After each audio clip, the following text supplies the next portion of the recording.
Start? Okay. Section 55 of Indian contract act.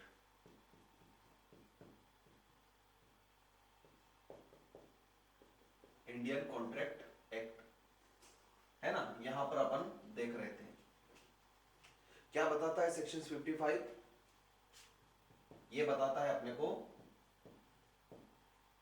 समय का प्रभाव, यानी कि जब आप एक संविदा में आते हो, संविदा का निर्माण करते हो, तो उस संविदा में समय का क्या प्रभाव रहता है। तो सेक्शन 55 दो तरीके से हमें बताता है समय का प्रभाव। कैसे? दो तरीके से।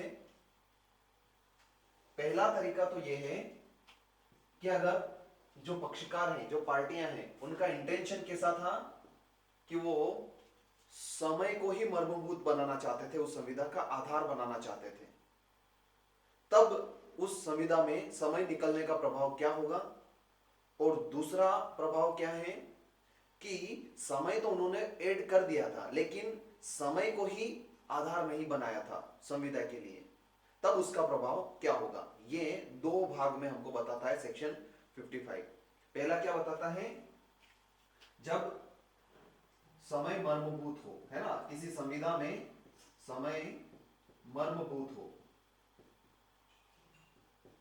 मर्मभूत मतलब मुख्य तत्व या आधार,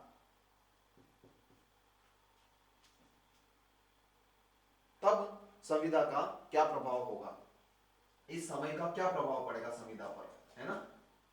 और दूसरा, अगर मान लो समय मर्मभूत नहीं है, समय हो भी अगर संविदा में, लेकिन वो मुख्य तत्व नहीं हो,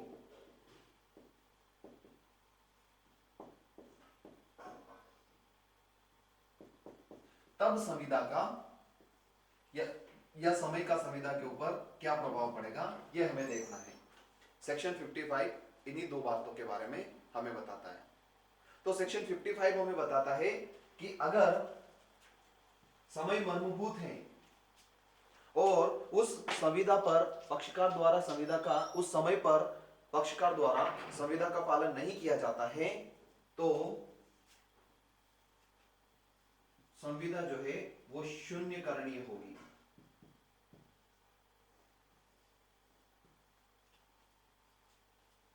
शून्यकरणीय का मतलब क्या होता है, एक पक्षकार के विकल्प पर तो जिंदा है, दूसरे पर नहीं, यही है ना।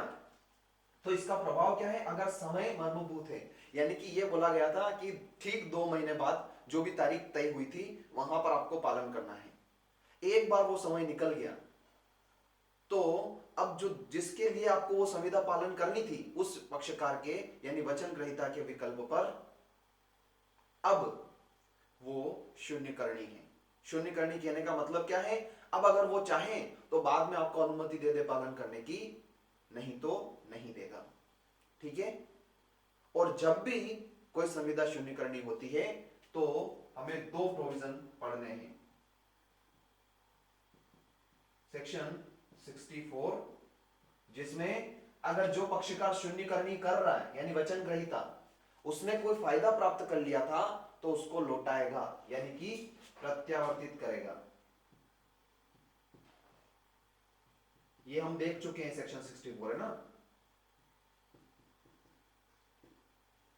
फायदा प्रत्यावर्तित करेगा। लेकिन अगर उस संविदा से उसे कुछ नुकसान होता है तो सेक्शन 75 वो प्रतिकर भी प्राप्त कर सकता है, ठीक है। ये कहानी है जब संविदा में समय मर्मभूत है। लेकिन अगर समय मर्मभूत नहीं है, तब वो संविदा शून्यकरणीय तो नहीं है, लेकिन नुकसानी के लिए जिस पक्षकार को नुकसान हुआ है वो प्रतिकर प्राप्त कर सकता है।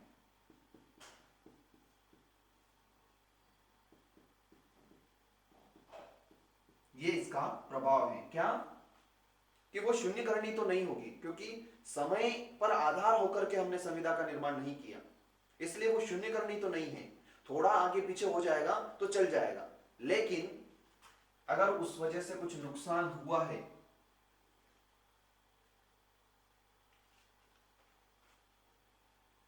अगर इस वजह से कुछ नुकसान हुआ है तो प्रतिकर अवश्य ले सकता है। ये बात समझ में आई? ये ऊपर के जो दो पैरा है सेक्शन 55 के, यही पूरी कहानी बता रहे हैं। फिर एक लास्ट पैराग्राफ है, वो हमको ये बताता है कि अगर किसी संविदा में समय मर्मभूत होता, मतलब उसने ऐसा लिख रखा है कि संविदा ऐसी है कि एक पक्षकार के विकल्प पर शून्य करनी हो सकती है, यानी कि यही कहने की बात कर रहा है कि समय मर्मभूत है, उसमें आपके पास विकल्प था कि आप उसे शून्य करनी करा सकते थे, आपने उसे शून्य करनी नहीं कराया, और जो समय था, समय फिक्स गया था, उस समय से भिन्न समय पर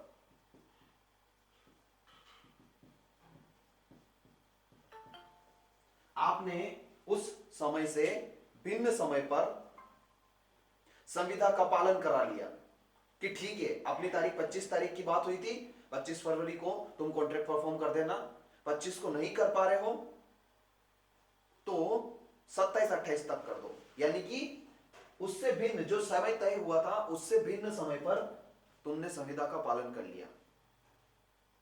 तो अगर तुमने पहले ही प्रतिकर के लिए फिक्स नहीं किया था तो तुमको जो भी नुकसान हुआ है उसके लिए अब तुम प्रतिकर प्राप्त करने के अधिकारी नहीं हो।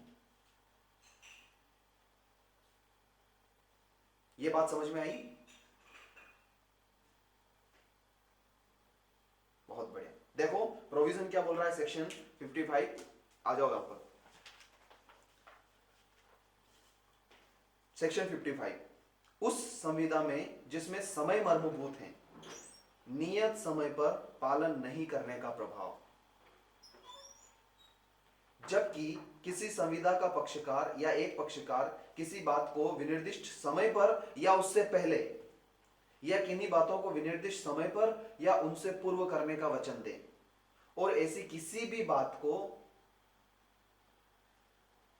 उस विनिर्दिष्ट समय पर या उससे पूर्व करने में असफल रहे, तब वह संविदा या उसमें से उतनी जितना का पालन नहीं किया गया है वचन ग्रहीता के विकल्प पर शून्य करनी हो जाएगी।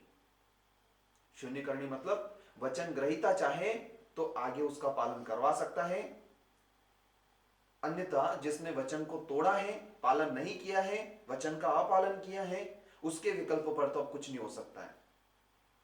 यदि पक्षकारों का आशय यह रहा हो कि समय संविदा का मर्म होना चाहिए,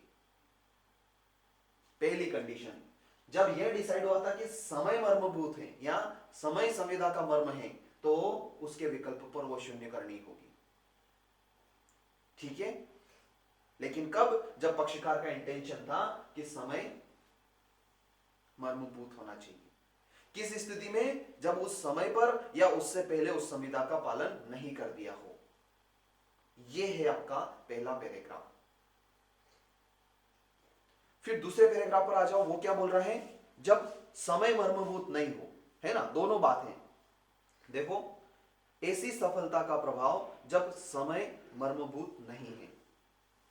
यदि पक्षकारों का यह आशय नहीं रहा हो कि समय संविदा का मर्म होना चाहिए, तो संविदा ऐसी बात को विनिर्दिष्ट समय पर या उससे पूर्व में करने पर असफल रहने से शून्य करनी नहीं होगी। यानी कि वो शून्य करनी तो नहीं होगी, लेकिन आगे क्या बोल रहा है? किंतु वचन ग्रहीता ऐसी असफलता से हुई किसी भी हानि के लिए वचनदाता से प्रतिकर प्राप्त करने का अधिकारी है। जब समय मर्मभूत नहीं हो तो वो शून्य करनी तो नहीं होगी, संविदा चलेगी, लेकिन आपको जो भी नुकसान हुआ है आप प्रतिकर प्राप्त कर सकते हो।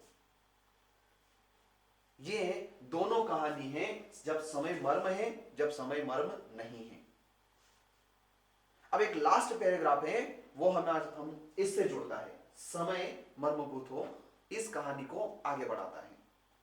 कैसे? देखो लास्ट वाला पैराग्राफ, करारित समय से भिन्न समय पर किए गए पालन के प्रतिग्रहण का प्रभाव, है ना। जो समय फिक्स किया गया था उससे भिन्न समय पर तुम संविदा का पालन करने की कोशिश कर रहे हो, और उसको भी सामने वाले ने एक्सेप्ट कर लिया कि हाँ भैया 25 तारीख की बात हुई थी, 28 तारीख को आ रहे हो, ठीक है संविदा का पालन कर दो, ऐसे एक्सेप्ट कर लिया, तो उसका प्रभाव क्या होगा? ये यहां पर ही जब समय मर्मभूत था, देखो कैसे बता रहा हूं मैं, अभी बताता हूं। यदि ऐसी संविदा की दशा में जो करारित समय पर वचन के पालन में वचनदाता की असफलता के कारण शून्य करनी हो, तो ऐसी कौन सी संविदा है जो शून्य करनी का प्रभाव रखती है? इन दोनों में से ये तो नहीं रखती है। अगर करारित समय पर वचन का पालन नहीं हुआ तो जब समय मर्मभूत नहीं है तो शून्य करनी नहीं होगी, तो इसकी बात हो ही नहीं रही है। इसी में होगी जब करारित समय, समय आधार है, करारित समय पर संविदा का पालन करना था, तुमने नहीं किया तो उसका प्रभाव शून्य करनी है। तो इसी की बात हो रही है, ठीक है। क्या बात हो रही है वहां? देखो क्या बोल रहा है ये कि वचनदाता की असफलता के कारण शून्य करनी हो। वचन ग्रहीता ऐसे वचन का करारित समय से भिन्न किसी समय पर पालन प्रतिग्रहित कर ले, यानी कि उसको स्वीकार कर ले। कौन से समय पर? जो करार में समय फिक्स हुआ था उसके बाद भिन्न किसी भी समय पर पालन को प्रतिग्रहित कर ले, तो वचन ग्रहीता करारित समय पर वचन के अपालन से हुई किसी भी हानि के लिए प्रतिकर का दावा नहीं कर सकेगा। कब तक नहीं कर सकेगा? जब तक कि उसने ऐसे प्रतिग्रहण के समय अपने ऐसा करने के आशय की सूचना वचनदाता को नहीं दे दी हो। ठीक है भैया, मैं 3 दिन लेट आपसे एक्सेप्टेंस ले रहा हूं, लेकिन 3 दिन में मुझे जो नुकसान हुआ है ये भरपाई आपको मुझे करनी पड़ेगी। ये बात आपको एक्सेप्टेंस करते समय ही बतानी पड़ेगी। अगर नहीं बताई तो बाद में आप ये रोना धोना नहीं करोगे कि मुझे तो नुकसान हुआ था, पहले मेरा कंपनसेशन दो। आई बात समझ में? ये है कहानी section 55 of Indian contract act की।